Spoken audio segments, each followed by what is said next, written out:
My name's Eloise. I grew up in a non-Christian family. I would have classed myself as an agnostic. Although I was kind of open to the idea of God, I couldn't really see any evidence for him.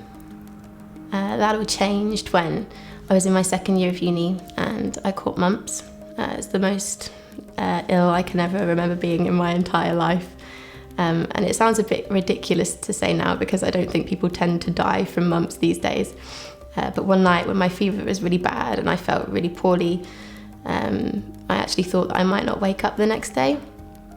And I was there in my room and suddenly, like in my bed, and I began to feel really afraid. And I'd never really been afraid of death before. But yeah, suddenly, but it wasn't like a feeling, fear of not living anymore. It was more of a fear for not having put right some things in my life. I don't know, like I'd fallen out with a girl on my course and I never got the chance to tell her I was sorry. I felt like I hadn't told my family that I loved them enough and stuff like that, just silly things. But I suddenly felt really guilty for those things and like I just wanted to live a bit longer to put those things right. And I don't know where it came from because I just suddenly found myself praying to a God I didn't know, wasn't entirely sure was there. And suddenly I sat up and my fever disappeared. I was in so much pain and then suddenly it was all gone. I still had a big swelling on the side of my face and looked, quite quite hideous. But in that moment I just,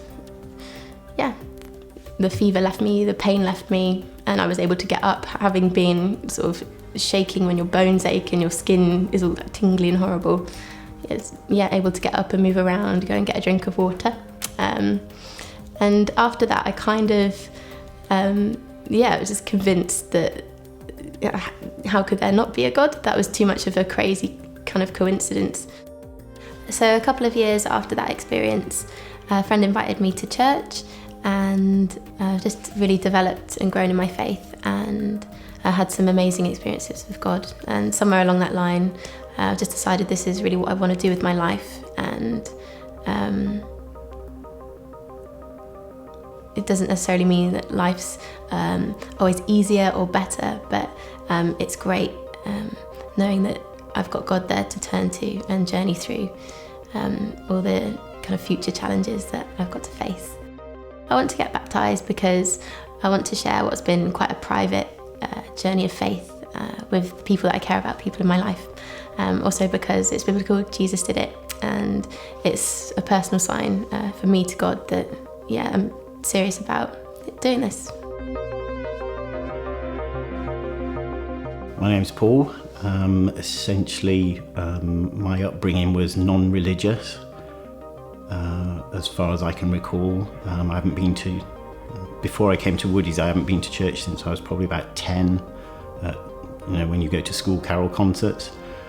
I think my parents kept any religious belief that they had away from us. I think it was their idea from their background that it should be the child, the adult that makes their own decision as regards faith. I think I always had a wish to understand how people had a faith, to a point where I was probably a little bit jealous of it, seeing it in other people. Last summer, May, June time, I met Frank, probably the first adult of any kind of faith that I've met for years.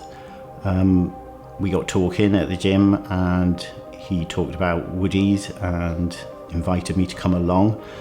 As I say, I had a great interest in understanding, so I thought, it can't do any damage to me and maybe do me some good. So since then, going to Woody's, everybody's made me feel really, really welcome.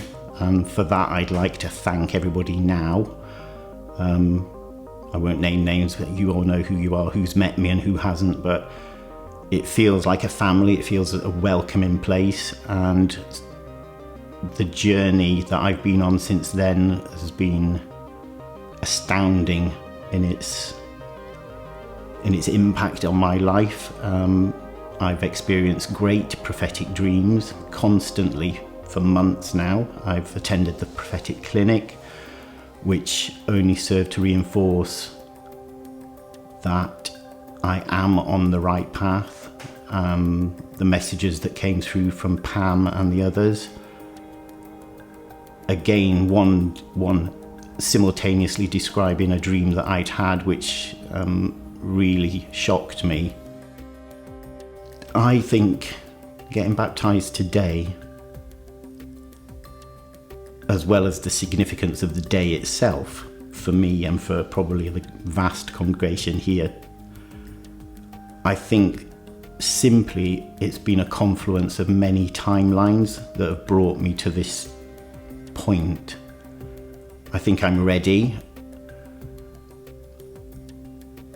Like I believe my work starts today, and I need people to know that from today I'm with the Lord for the future.